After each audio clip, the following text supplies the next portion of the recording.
बदमाशी करके बता देना, नौकरी करना सिखा दूंगा इसको। इन लोगों को जनता की खिदमत करेंगे।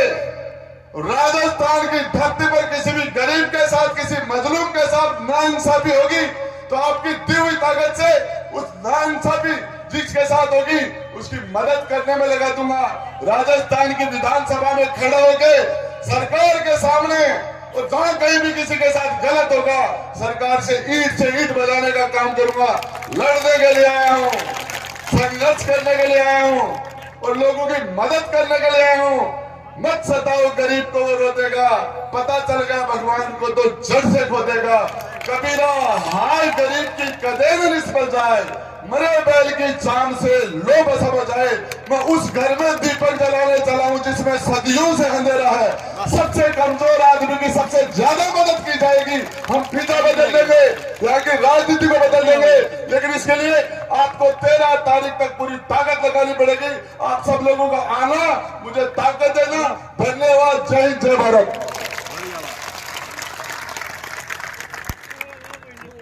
गुड्डा संघर्ष करो, गुड्डा संघर्ष करो, गुड्डा मारो भाई लोग।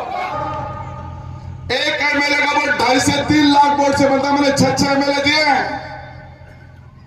2 बार सरकार बनाई कांग्रेस की मैंने, और आपके सामने करो, मेरे परिवार के लोग हो आप, मैं मेरे घर के लोगों के बीच में गया। मुझे 60 करोड़ रुपए का ऑफर था।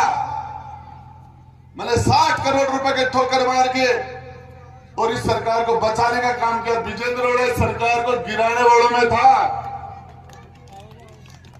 विजेंद्र ओड़ा कहां था? 19 एमएलए लेके दिल्ली बैठा था। भाजपा की सरकार, वो तो 3 विधायक वापिस आ गए। डीडवाड़ा का वो चेतन डुड्डी, सवाई माधोपुर का दानी सबरार, राजा खेड़ा का वो रोहित बोरा, 3 एमएलए ओटा में गया। नहीं वो तो फूल में चले गो, किस चीज का है तो चले गो। और गए बेटा सुबह आगला हीरोइन तो चलेगी, वो हीरोइन बोलने पाए नहीं तो काम चपा दियो। तो किस चीज की बातें करते हो? पार्टी की बात करते हो? किस पार्टी की बात करते हो?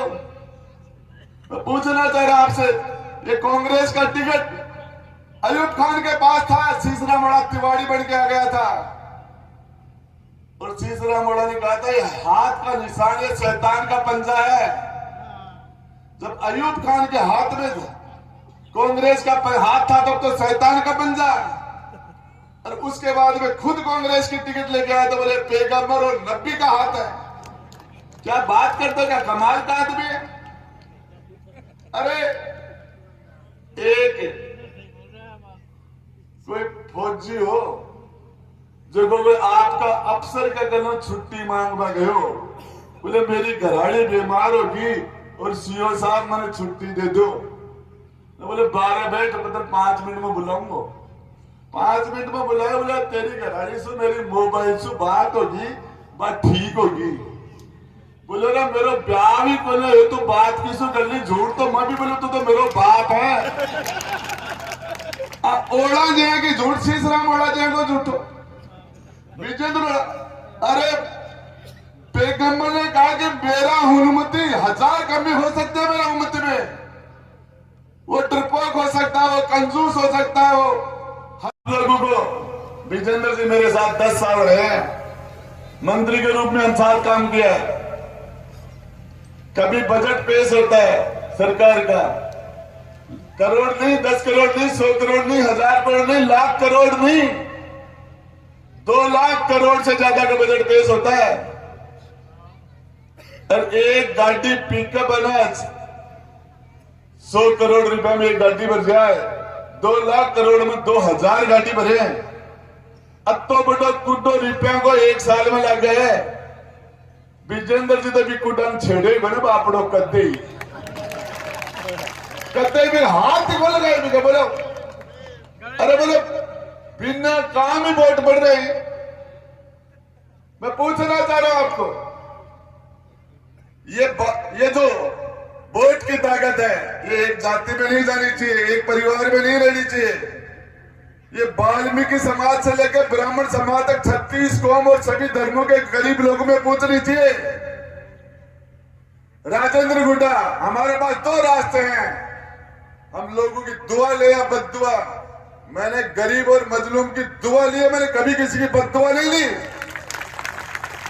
विजेंद्र रोड़ा नेता है, एमपी बना, एमएलए बना, मंत्री बना, शीश राम जी का बेटा होने से बड़ा, कांग्रेस पार्टी से बड़ा, इनका समाज बड़ा है, जाति से बड़ा।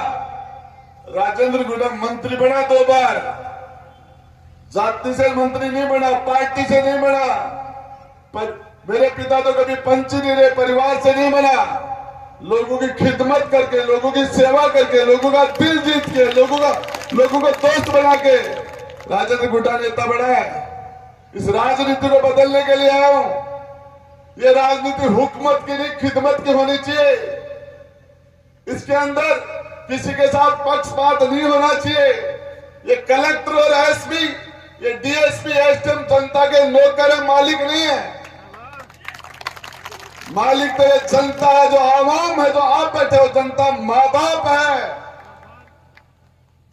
जनता तो बापड़ी होगी, लेबड़ा साहब होगा, देबड़ा बापड़ा। अरे देबड़ा तो बापड़ा, लेबड़ा साहब। साहब का न तो शकल, न अक्कल, न फिजिकल, न क्यों करे, न बोले साहब। अरे क्यों बढ़ा दिया है? क्वालिटी देखिए यार, काम देखिए। मैं बताना चाह रहा हूं क्या होता है समाज, क्या होती है जाति। महाराजा गंगा सिंह बीकानेर के राजा ने अपने बेटे राजकुमार विजय सिंह को मौत की सजा दे दी थी। लोगों ने कहा, राजा तुम्हारा बेटा है राजकुमार, बेटे को क्यों मार रहे हो?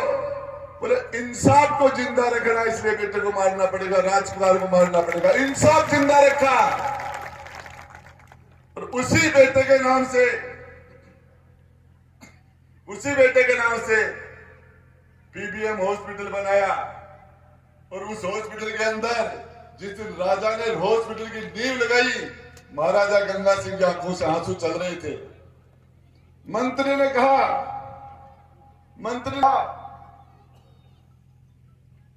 राजन, कल जब आपके बेटे को गोली से शूट किया जा रहा था, आपकी आंखों में आंसू नहीं थे, आज आपके आंसू, आप क्यों रो रहे हो? कल मैं राजा था, आज मैं बाप हूं। तलवार से राज बनाते थे, न्याय करते थे। मैं पूछना चाहता हूं बड़ा परिवार से, इस मुसलमान ने जान दे दी थी, सब कुर्बानी दे दी तुम्हारे लिए। कितनी बार तुम्हें दिल्ली का, हिंदुस्तान का 4 बार कैबिनेट मंत्री बने, राजस्थान में मंत्री बने, एमपी बने, एमएलए बने। तुम्हारे बेटे को बना, तुम्हारे बेटे की बहू को बना। ये एक बार तो इस भरूट को भी बेचारे को टिकट दे देते हैं, भरूट को। अरे जिसको तुमने भरूट बना के छोड़ दिया, आपको क्या होगा कि इन्होंने आपके साथ को कमजोर क्यों किया है? ये भूल नहीं है। मुसलमानों की संख्या, जाटों की संख्या झुंझुनू विधानसभा में बराबर है। और यदि मुसलमान को ताकत दे देंगे तो उनका एमएलए एमपी नहीं बनाएंगे, खुद बनने लग जाएंगे। इसलिए जानबूझ के उनको कमजोर रखा गया है। इसलिए जानबूझ के दलित को, गरीब को रखा गया है। मैं पूछना चाह रहा हूं आप सब लोगों से, जिस घर के अंदर एक गरीब आदमी 50 साल, 60 साल, 70 साल से रह रहा है, दुनिया में सबसे सुरक्षित जगह उसके लिए उसका घर है। उसका भी वो मालिक नहीं, उसका पट्टा नहीं है। ये आपने पाप नहीं किया, अपराध नहीं किया आपने। मैं आपको बताना चाह रहा हूं, चाहे मुझे 24 घंटे में 20 घंटे जगना पड़े, 18 घंटे नहीं 24 घंटा जगना पड़े, इस राजनीति को बदलने के लिए, एक छत्र, जो एक जाति का एक छत्र होगा, उसको खत्म करने के लिए, वाल्मीकि समाज से लेकर ब्राह्मण समाज, सभी धर्मों के लोगों को राज का हक मिले, इस राज में सबकी भागीदारी हो। और ये अधिकारी वो बेटे वो नौकर की तरह काम करे, मालिक ही नहीं। एक कौम को डराना छोड़ो। क्यों डराया जा रहा भाई? वो बेचारा अमीन मणियार तो पाकिस्तान जिंदाबाद बोला ही नहीं था। पाकिस्तान हमारा पड़ोसी मुल्क है। 14 अगस्त 1947 को हमने उसको एक पड़ोसी के रूप में स्वीकारा है। पाकिस्तान की एम्बेसी हमारे हिंदुस्तान नई दिल्ली में है और हमारी एम्बेसी पाकिस्तान में है।